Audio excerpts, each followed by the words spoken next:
let's take a look at some of these big recruiting prediction machine picks from Steve Wiltfong. Some expert picks going down as we hit commitment season. We'll start with the number 2 running back in America. It's a special pick. It's a flip pick. You got A.K. Deer flipping from Ole Miss to Alabama. Explain yourself, Steve. Well, coming out of his official visit to Alabama and then talking to some sources with knowledge of the recruitment, Alabama is the program trending. They have a great chance to land the top 2 players in the state of Mississippi with Caleb Cunningham, the 5-star receiver, and now A.K. Deer trending to Alabama, in my opinion. And when he was in Tuscaloosa, he told me it was dope. The people there are amazing. The new staff from Washington is fire.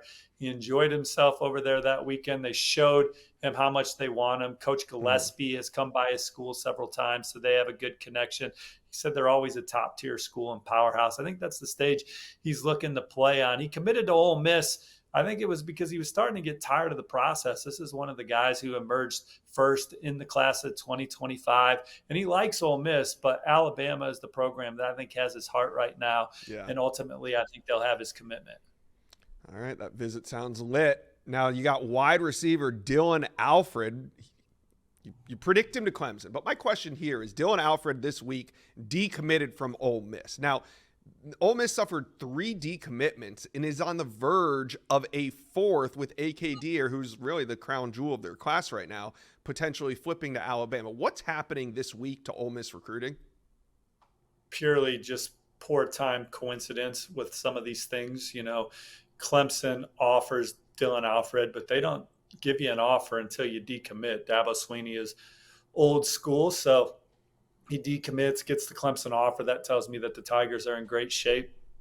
No shame in losing A.K. Deer to Alabama. I mean, you look at what Ole Miss has done under Lane Kiffin and company. I think they've recruited at a high level. They've revamped that defensive line room. They got a lot of good young talent and certainly hit as big as anybody at that position in the transfer portal last cycle. They're a team that's a dark horse to win the SEC. They should be in the college football playoff this year as it expands to 12 teams. And we know they're going to rally with some guys. And certainly they're losing some guys right now to early spatula season, but Ole Miss will be one of those teams to watch later in the cycle when the spatulas really start swinging heavy and they have the kind of year that they're anticipating and projected to have. Yep, you live by the flip, you die by the flip. So we know Ole Miss will come around on some of these. Let's move out to California, where running back Jordan Davidson, where you now have trending to Oregon. Well, he'll announce his commitment on Friday. Look, he almost committed to Michigan on Monday, I'm told. So this is one that's been back and forth. Ohio State looked like the program to beat in the spring. Michigan has definitely had some momentum at different points. And coming into the week, I would have told you Michigan, but talking to some sources about it, I'm leaning Oregon. But this is like my lowest percentage on 3 RPM prediction I've made by far. And so this is one that still could have some excitement. Oregon pushing for a top 5 class right now. They're kind of hot on the trail in the middle of it for so many of the country's elite prospects. And I just give them the edge right now based on the intel I have. But if he picked Michigan on Friday, I would not be surprised. Michigan could be in the top 10 of the On3 recruiting rankings very soon, Josh. And Oregon's already in there looking to get in the top 5. All right. Speaking edge, let's talk about edge Bryce Davis. You predict him to Georgia. He's from Greensboro, North Carolina, and really one of the best looking edge prospects in America. What's been going on with Bryce Davis's recruitment? Why do you think Georgia?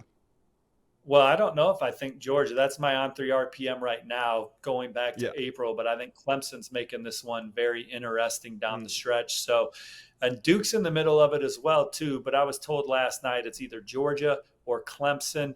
And, you know, Georgia's already got Daren Coleman in the fold and Isaiah Gibson. And Isaiah Gibson is a mutant, right? He's 6'3", 250, 60 pounds with a 7-foot-long wingspan. Who knows what he's going to blossom into physically? But these are the 3 edge guys that Georgia has identified as their major targets at the position. Bryce Davis is a guy that they absolutely covet as an edge player. But Clemson got that first official visit the first weekend of May. And I remember talking to his family. You know, his dad, who's a police officer, he's like, I'm normally skeptical on the genuineness of people and coaching staffs, and is it real or not, and is it authentic? And they left Clemson in that official visit knowing that Dabo Sweeney and his staff, the way that they treat their players is just so authentic. They're very comfortable with Clemson as a family. And then certainly what Clemson has done with front seven players is second to none, alongside places like Georgia in college football. So they know he would have a chance to develop and maximize his potential at Clemson as well. So those are the two schools I'm looking at. Manny Diaz and Duke, they've done a good job recruiting big academic kids. So family likes Duke a lot for that reason as well. But I'm looking at Georgia and I'm looking at Clemson. The pick's on Georgia. We'll see if that holds. All right, let's wrap up our prediction segment by talking a little 2026 quarterback dominoes. We've seen so many of these guys coming off the board in the last 2 weeks, but I want to talk about QB Daren Coleman. He's from Lakeland, Florida, and a lot of the experts a couple months ago had him trending to Oklahoma, but now you put in a pick to Miami? Yeah, Oklahoma lands their quarterback, Jaden O'Neal, this cycle. Daren Coleman is an exciting player that has really good film that college coaches are high on. His just physical stature is not the same as some of his peers, but this is a guy that can really sling the rock, is really a playmaker, and he's a winner on the prep level. And he's a very confident young man and player as well. Coach Shannon Dawson in Miami have been able to make a fast impression on him. He's thrown in camp, so Miami has gotten a chance to see him. They have state champion Luke Nickel committed in 2025. Daren Coleman and his prolific, what am I trying to say, Josh? He is a winner on the prep level. That's what Miami's looking for at the position. I think they lead for Daren Coleman. Would not be surprised to see him in the fold before the 4th of July for them as they start building a strong class in 2026. Wow, so that could happen soon. Now, we can't talk QB dominoes in 2026 if we don't talk Faison Brandon, On3's number 1 QB at the position for the class. Coming off all these visits, what do you think? Where do you think his head's at as we hit this dead period? Well, I have the On3 RPM in favor of Tennessee right now. He is expected to make a college decision in August. Chad Simmons will have more on that on the On3 platform. Schools I'm looking at the closest, you have Alabama, you have Tennessee, where my prediction is, and then you have dark horse LSU. Tennessee's had him on campus many times. He's thrown in camp. He's gotten to really know Coach Halsey. Coach Heupel likes the offense. And again, Tennessee was really one of the first programs to prioritize him and give him that national recruit level feel.